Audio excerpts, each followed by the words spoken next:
Welcome today to Lamview. We would like to show you today how to use a circular E6-B flight computer. This has two sides, one is for calculations and one is for wind. So the wind side has two movable layers, whereas on the calculated side you have only one with a slider. So today we will be the topics, the yellow marked sections, that means conversions, time speed problems and distance, fuel consumptions problems, true airspeed density altitude, and then we're going on the back side, that means we will discuss about the wind triangle, how to do the pre-flight planning. Let's go. So what can you convert? You can convert a lot. That means nautical miles, status miles, feet, meters, kilometers, imperial gallons, US gallons, liters, pounds and kilograms. That are the main. So let's make an example. So you have to first find on the outside the status and then the nautical miles, and as well on the inside. If you would like to calculate now from nautical to status, you have to place outside what you have and what you want inside. So that means you have 90, I'm going on 90, which means 135. As next, we would like to know how much is 150 status miles in kilometer.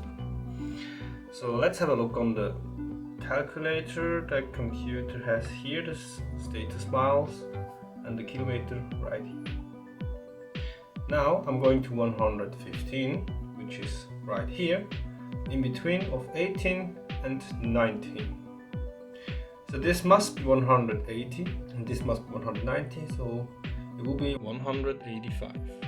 So if we put that down in a calculator, 150 multiple to 1.09, which is one status mile, we'll get 185. Then we want to know now the kilometers on behalf of the nautical miles, which will be mostly in common use. For example, 110 kilometers.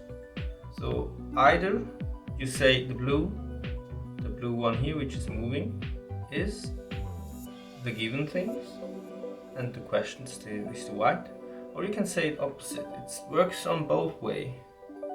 For example, let me show you this. We have it aligned to each other. We want to have 110. Okay, let's make a short check. We have 110 multiple.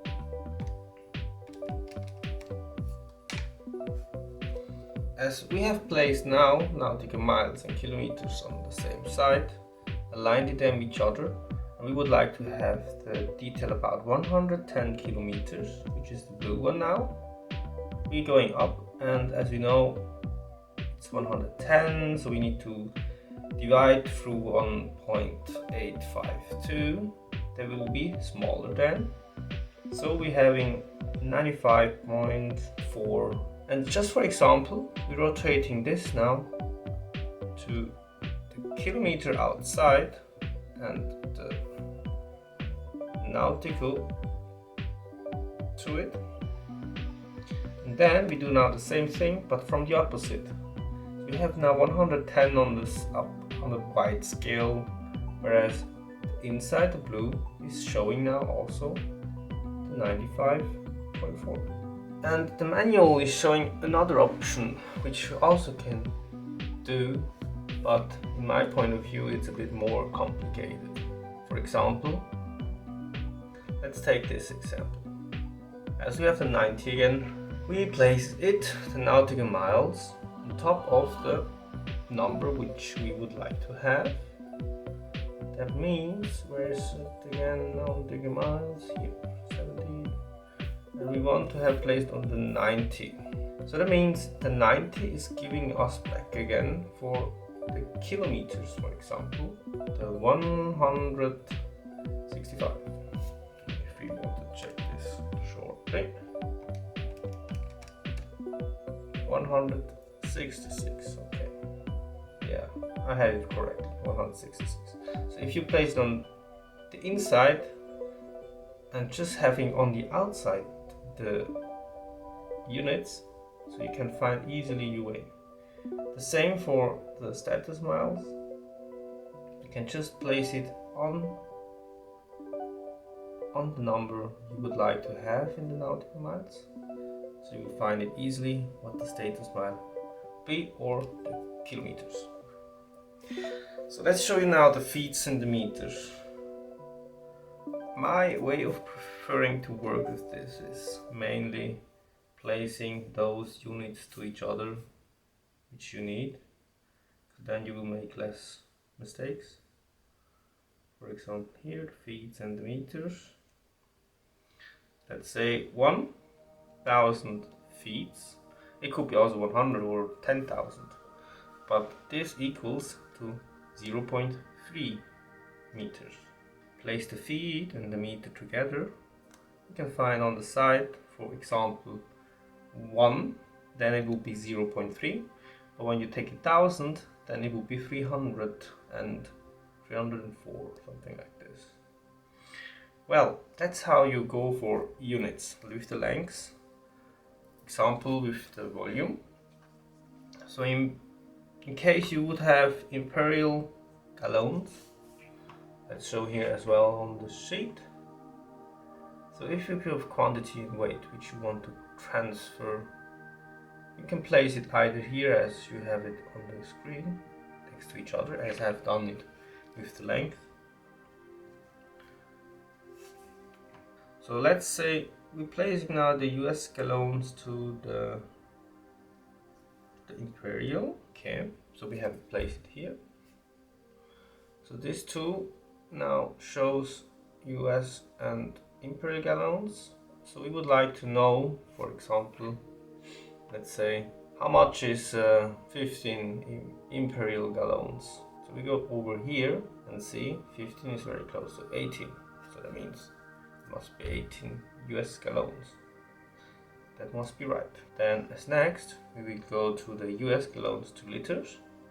So we're just sliding it on till we reach liters. Is on this side. So placing like this, and let's say we would like to have the how many US gallons? Let's say 40. And 40 multiple 3.785, then we have 151, which is here as well, 151. Okay. And the last but not least of the volumes, we would like to have liters and imperial. Let's place the liters next to the imperial. As I said, we placed already the liters to the imperial gallons. So we have 40. So let's take this 40 divided through the 4.546. That gives us 8.79. So let's say 8.8. That's actually correct because it's 8.8. So that's how you can calculate the weights volume. So now we're coming to the masses. I mean weight. Weight is giving kilogram and pounds. So let's place them as well next to each other. Let's find them first. Pounds is found. And the kilograms are here next to 17. If you place those two next to each other, you will see, for example, let's say 20 kilogram. That would be 44 point maybe 1 or 2 pounds. So let's take the calculation. 20 kg kilogram divided through 4.53 gives us back the 44, as we said, pounds. So that's how you calculate the weight in kilogram to pounds. So that's the last thing about US gallons to pounds. The easiest way, which we all in aviation use, for example, we will have, let's say 15 US gallons, we just multiply by 6. It's just that easy. So if you want to know how much is the US gallon to the pounds, you have to make sure that you are on the fuel pounds. So when you place that one next to the US gallons, then you will see it's 6 times more. For example, we will have 50, it's 300. So this is how it works. Okay, that's about the math. Let's go on to the time, speed, distance problem. So let's see, we have 110 knots and we have the 1 hour arrow which will be placed on the speed, and then we keep this and we'll see the distance. The distance will be given from the time, as 90 minutes is 1 hour 30, as 60 minutes is an hour. So we go for the 90, placing plus 10 minutes, that means 100, it's 1 hour 40, so we will have the distance of 100, let's say 138. Okay, and we see here in the paper 110 knots. Let's see, page 16, it's on the end, you have all the results. So it's nautical miles 138. Well, and the same thing with the time. So you go for the speed as well again, placing it on 130. But now you have to go on the outer wide scale down and see what is next time. So it will be 3 hours and about 8-10 minutes. To show you something about this much more convenient in my point of view, instead of a time speed calculation over this calculator, I placed here the formula for speed multiple time equals distance multiple 60. We wanted time, so we just reschedule this with this. That means we take that speed over here. So let's say distance multiple 60 divide speed. That means 400 multiple 60 divide the speed. Then we have the minutes, which will be the same as we have it here, the minutes, 184, 185. It's the same here, so we divide this to 60, that means the same as 3 hours, just next to the 180. So this formula is the best help for very fast calculation when you have a calculator next to you. So let's say the 200 newton-meters we have, and also 3 hours. So let's place the 3 hours, which we have here, to the 200 newton-meters. So then we will find the next arrow, the ground speed. This is 66.666 ground speed. So here you can read out what will be the speed. So second to last topic for today, we would like to show you the fuel consumption. That's a very non-complicated process. Let's go down as well in the manual. Fuel consumption. As you have here, for example, 10 US gallons, you're placing the arrow to the 10 gallons. Then you see the time is 1 hour. That means we go here as well. So the time is 3 hours, which will be on the back side. So we'll have a use of 29.9 gallons. Actually, it is exactly 30 gallons. As you see, US gallons makes sense that it will be 30. Okay, and for more difficult calculations, like here, just to show you the 35 liters. So we place the 1 hour arrow again, because we have per hour the use of the fuel, and we will see next to the 1 hour it will be as well 35. It shows on the same, it's aligned. Very good. And if you now want to have the time, so let's place this again on 35. But now we're seeking for 50 liters, which should be here, and going down to the time, so it will be in between from 1 hour and 1 hour 30. So we will be flying at least 1 hour 23. Okay, 1 hour 23 minutes. That's how you go. I like to as well use formulas, and you can easily get to it as, for example, fuel multiple 60 equals fuel flow multiple the time. So let's say we have this easy example. So we have the use of the flow and we have the time. So let's first convert the time into minutes. That means 3 multiple 60, 180. This multiple 10, then as we had, divide 60 to get the fuel. 30 liters. So we get the liters. Another example, 1 hour. I know it's silly, but we can still do it. So 1 hour is 60 minutes, multiple fuel flow, then divide the 60 again, so we get 35 liters. The time is the same thing. So now we have on the side, as you see, time is here, we have this, we have this. So we take the fuel flow to the left.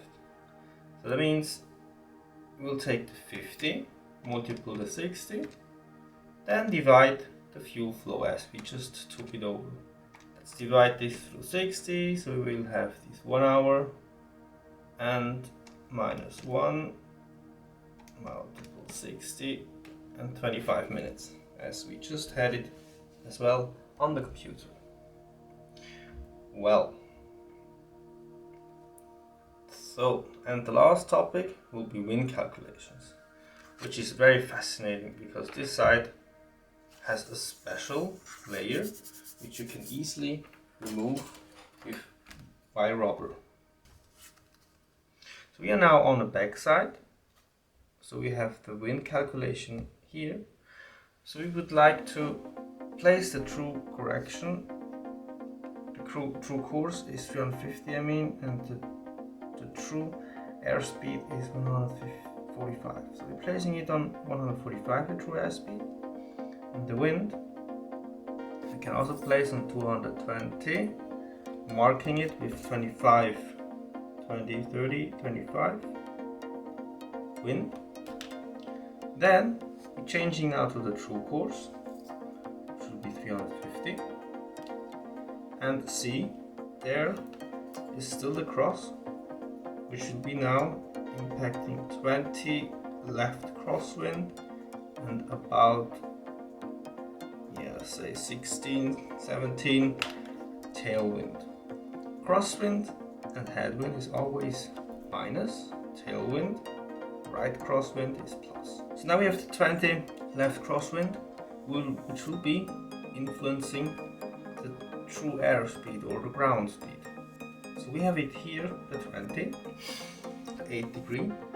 Removing now from here the 8 degree on the true airspeed on the white scale on top of the blue.